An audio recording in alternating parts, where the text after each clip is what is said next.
Prime Minister, when did you first find out that Nadhim Zahawi had been in discussion with HMRC over penalties for unpaid tax while Chancellor? Was that before or after you decided to appoint him to your government? Integrity and accountability is really important to me, and clearly in this case there are questions that need answering, and that's why I've asked our independent advisor to get to the bottom of everything, to investigate the matter fully and establish all the facts and provide advice to me on Nadhim Zahawi's compliance with the ministerial code. I'm pleased that Nadhim Zahawi has agreed with that approach and has agreed to fully cooperate with that investigation.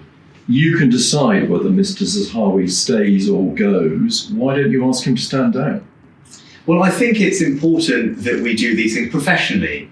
Integrity and accountability is really important to me, but it's also important that we do these things properly, and that's why the independent advisor has been asked to fully investigate this matter and provide advice to me on Nadhim Zahawi's compliance with the ministerial code. And on the basis of that, we'll decide on the appropriate next steps. But Nadhim Zahawi has agreed to fully cooperate with that investigation. Shouldn't he stand aside from his party chairman role while this investigation continues? As is long-standing practice, he will continue to play the role that he does, but it is important that we answer these questions, we get to the bottom of things, establish the facts. That's important to me. I think integrity and accountability is paramount in government, and I want to do these things professionally, which is why I've asked the independent advisor to fully look at this matter and provide advice. But doesn't he owe the public more of an explanation?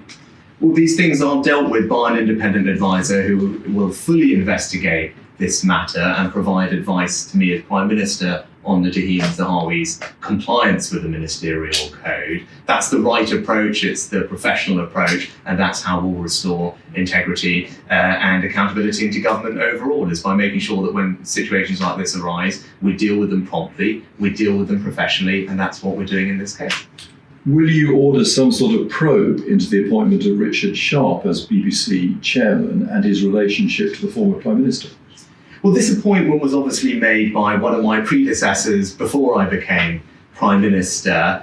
And the appointments process itself, though, for appointing the BBC chairman is a rigorous process. It's independent. There are two stages to it. It's transparent and published online. And Mr. Sharp's appointment went through that full process. Should the BBC chairman Richard Sharp himself have declared during this process that he did have some relationship with the Prime Minister over the loan, should that have been declared by him? So the appointments process for this particular post is very rigorous. It's independent. There are two stages to it, and it's all set out publicly and transparently, and all those processes were followed in this case. But this was obviously an appointment that happened before I was Prime Minister and made by one of my predecessors. Are you happy for him to continue as BBC chairman? So Mr. Sharp went through two different appointments processes, which are transparent and rigorous and have been followed fully.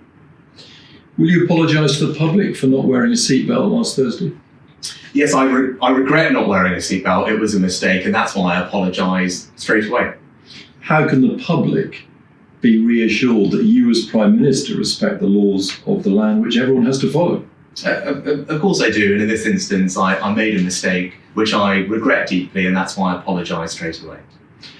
And on the subject of energy, what's the government doing to protect vulnerable people from being forced onto prepayment meters?